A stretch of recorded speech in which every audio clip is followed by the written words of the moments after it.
Yes, I'll see you at 3:30 then. Okay, cheers. I just love your accent.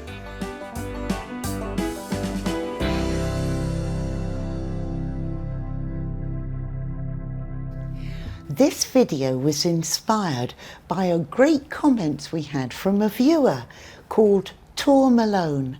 Have I said his name right? I don't know. Tor, tell us if we got that wrong. Here's what he said. Americans are notorious for saying, "Oh my God, I love your accent."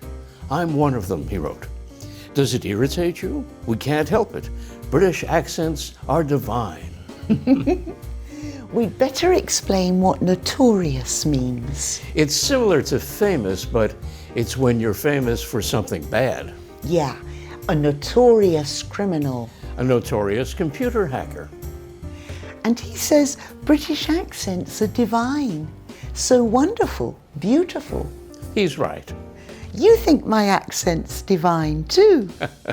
No, I mean it's true that Americans often say this to you. Are you irritated by it? Not now, because I'm used to it. I like it now, but at first I felt uncomfortable. It was awkward. Why? I didn't know how to respond. Okay, see you soon. Bye. I just love your accent. Well, everyone speaks like this where I come from. That's terrible. It's like you're calling him an idiot. I know. I should be nicer. Okay, see you soon. Cheers. I just love your accent.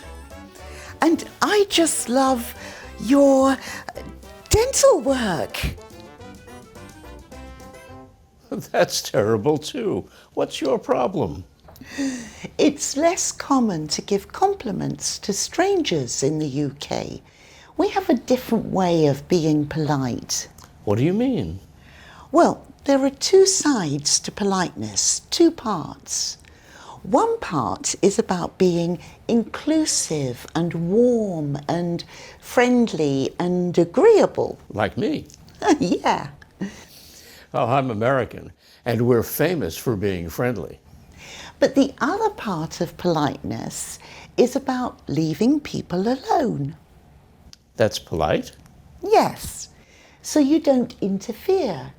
You let them do whatever they want and you don't disturb them. You don't intrude. Ah, you don't want to be intrusive. Uh-huh. Not intruding is polite too. Well, that makes sense. Both these sides of politeness are important in all cultures, but people give them different weight, different importance in different parts of the world.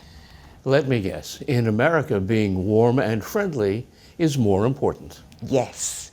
It's important everywhere, but it's very important in the US.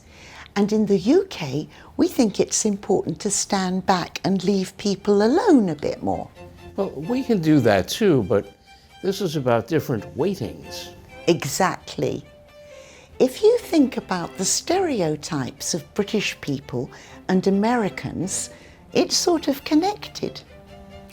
Hi, I'm British and I'm rather reserved. If we meet somewhere like a railway carriage, I probably won't talk to you. I think it's polite to leave people alone so they can go about their business without me getting in their way. Hi, I'm American, and I'm super friendly. When we meet for the first time, I'm going to tell you my entire life story in the first 5 minutes. I'm polite, so I won't hold back. I'm going to share and be open. Those are stereotypes. They're not real. But when you think about the two sides of politeness, you can see where they come from. You know, sometimes my students ask if American friendliness is fake. So, not real. Yeah. Is it fake? No. After living here a long time, I don't think it's fake either. It's just the politeness style. It emphasizes friendliness. Okay, so let's go back to Tour's example. When we say, I love your accent, we're being friendly. What's wrong with that? Well, it's also intrusive because it means you're judging me. But I said something nice. Yeah, but what right have you got to judge me? That's such a funny way of looking at it. And there's another problem. If you say something nice to me, then I might feel that I have to repay you and say something nice back. Oh, so it sounds like I'm fishing for compliments. It's a possibility.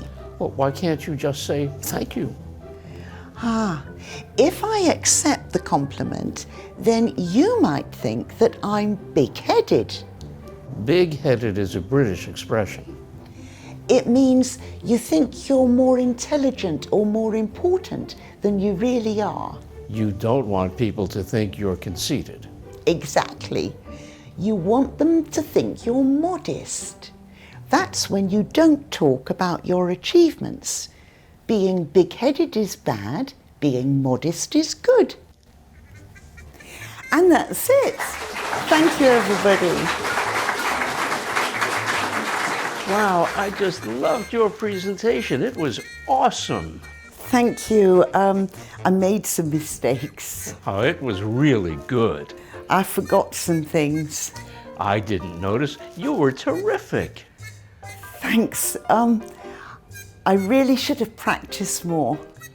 But it was interesting. No. No, really. Well, that was awkward. It felt like you were fishing for compliments. I know. I was just trying to be modest and you wouldn't let me. Well, you kept criticizing yourself, so you forced me to say something nice. When I first came to the US, I had conversations like that. It was really embarrassing. The Americans were embarrassed. I was embarrassed. But it's not a problem now? Not so much. I've learnt to be careful not to criticize myself. She's very modest. No, it's not that we're really more modest in the UK. It's just more important for us to behave as if we're modest. It's a different style of politeness. Exactly. And I'm wondering what politeness is like in your culture. Is it more like the US or the UK? Write and tell us in the comments. That'll be very interesting. And if you've enjoyed this video, please share it with a friend. See you all next week, everyone. Bye. Bye-bye.